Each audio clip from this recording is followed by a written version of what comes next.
Mahilig ka ba sa pansit? Nakaluto ka na ba ng ganitong klaseng pansit? Tara, magluto tayo ng pansit bato.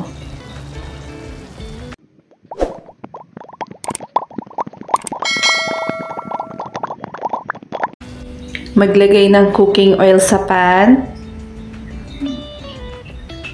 Add garlic.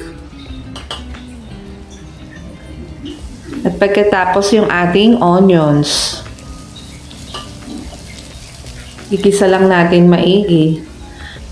Isunod naman natin ang ating sliced pork. Halu-haluin. At sunod naman po yung ating chicken liver. Isang kutsa lang po natin maigi.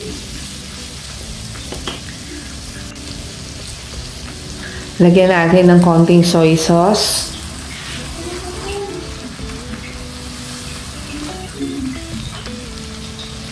At mag-add na po tayo ng water.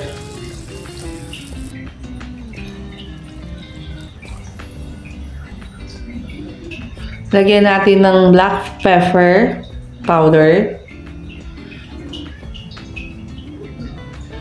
At mag-add pa po tayo ng konting soy sauce. Saka po natin tikman ang lasa niya, kung okay na po. Kulang pa po sa paminta, kaya nag-add pa po ako ng konti. Pag kumulo na po yung ating sabaw, pwede na po natin ilagay ang ating pansit bato. Haluin po natin.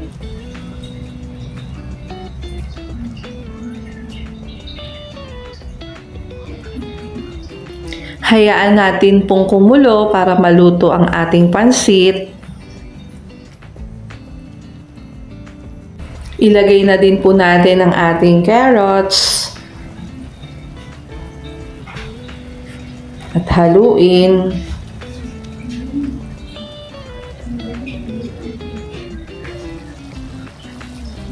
Pagluto na po yung pansit, lagay na po natin yung ating gulay na cabbage.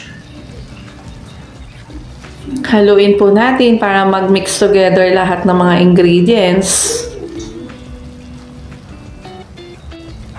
Ayan, luto na po ang ating pansit bato. Luto na po ang ating pansit bato. Salamat po sa panonood. Kain po tayo. Happy eating!